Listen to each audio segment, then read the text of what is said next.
Et en fait, la forme typographique ou le nom n'ont pas forcément de lien l'un avec l'autre.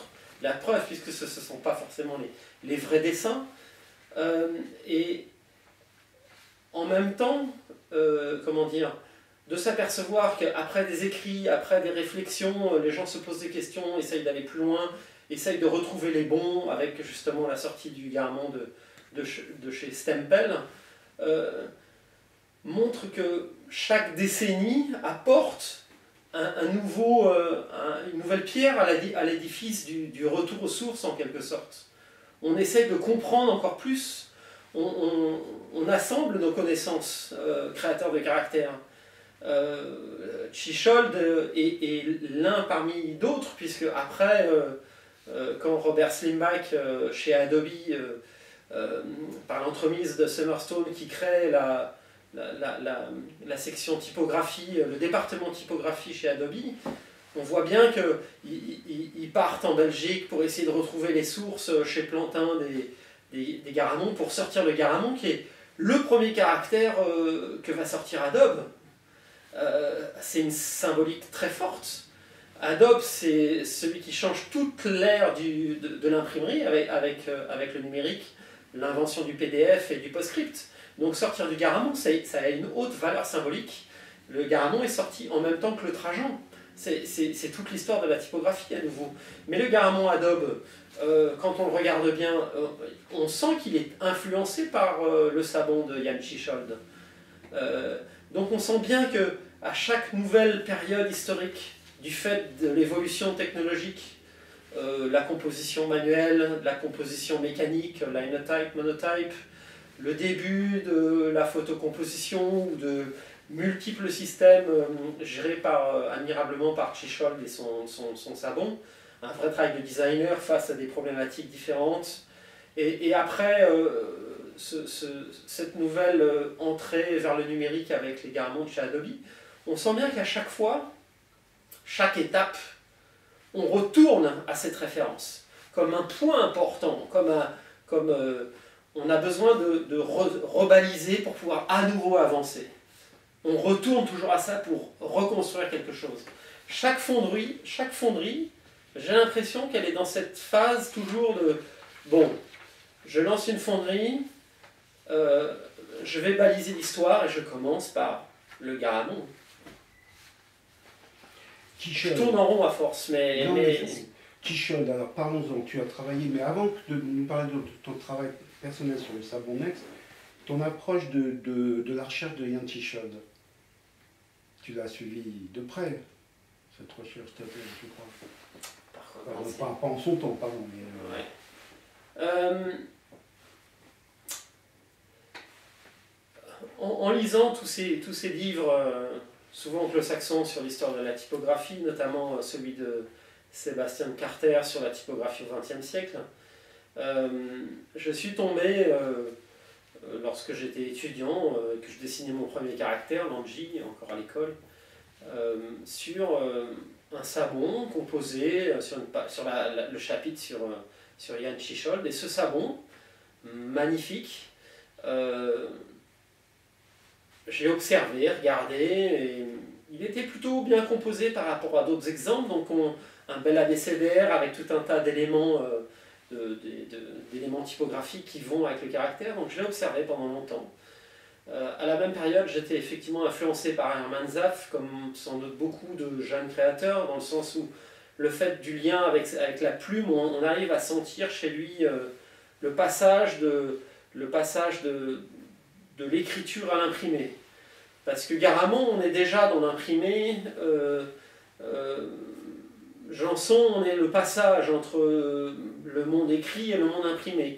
Comment on a pu... quelle forme on a pu trouver, hein, donc, on a ces questionnements, mais malgré tout, la forme imprimée est différente. Matthew Carter, avec son Galliard, a aussi insisté là-dessus. J'allais l'oublier tout à l'heure, mais Matthew Carter, quand il a fait le Galliard, et en parlant plusieurs fois avec lui, sur l'apprentissage de la création typographique, autant d'un côté, des gens comme Hermann Zapf sont plutôt... on écrit et la forme écrite permet d'obtenir une forme typographique. Pour Matthew Carter, j'ai l'impression qu'on est totalement dans un monde différent, c'est-à-dire qu'on n'a pas besoin de calligraphie. Tu pars parce que tu étais Ailleurs. sur Chichod et puis Bah oui, mais tu es parti à Zap et si tu veux, il n'y avait pas de lien entre les deux. d'un seul coup. Enfin, si, ils y étaient, mais ça se déclinait trop. Mais c'est passionnant, mais si tu veux, est-ce que tu peux faire, en résumé, tu nous dis que tu as découvert le sabon et Ouais, que ça c'était t'a important vraiment. de parler d'un autre truc, mais j'étais trop loin après, je suis Ouais. d'accord. Non, mais si tu peux, comment dire, reprendre ta phrase, nous expliquer ta découverte du savon qui est bien, parce que c'est vraiment quelque chose, c'est une parti. apparition, quoi. C'est une apparition. Et puis ouais. le dire, et puis peut-être finir là, on reprendra après quand tu t'y mets avec le savon Nex, par exemple. En fait, en lisant le livre de Sébastien Carter sur l'histoire des créateurs de caractère au XXe siècle, j'ai découvert cette page sur le savon et l'exemple était de très bien imprimé, beaucoup d'éléments typographiques. Au début de mon apprentissage, donc c'est devenu un petit peu une référence.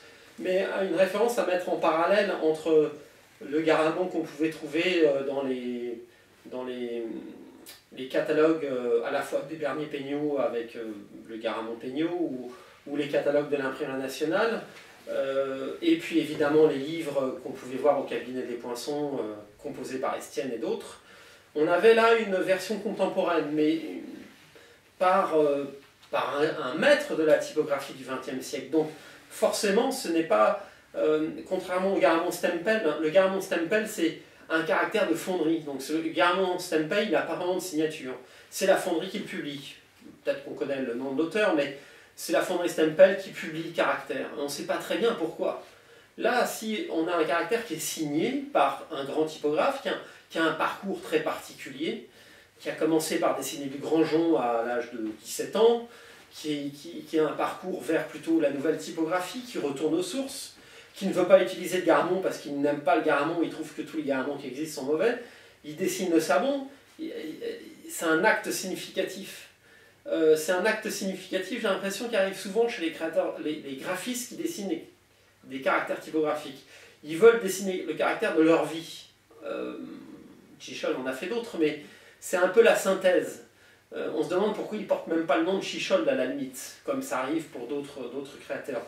Mais il y a cette symbolique du graphiste, du typographe, qui, au bout de sa carrière, fait une œuvre magistrale, qui est le point culminant de sa carrière. Et donc, tout est là. C'est une œuvre d'un adulte avec toutes ses références assumées complètement. Les choix qu'il fait ne sont pas anecdotiques, il les pose et on n'a pas de questions à se poser. C'est ses choix et on ne peut que les respecter. On peut essayer de les comprendre. Et là, ça devient intéressant. C'est comprendre pourquoi il a fait ça. Bon, ces modèles, évidemment, je les oublie un petit peu, parce que c'est au début de mon apprentissage. Je passe à d'autres choses, j'ai mon propre chemin.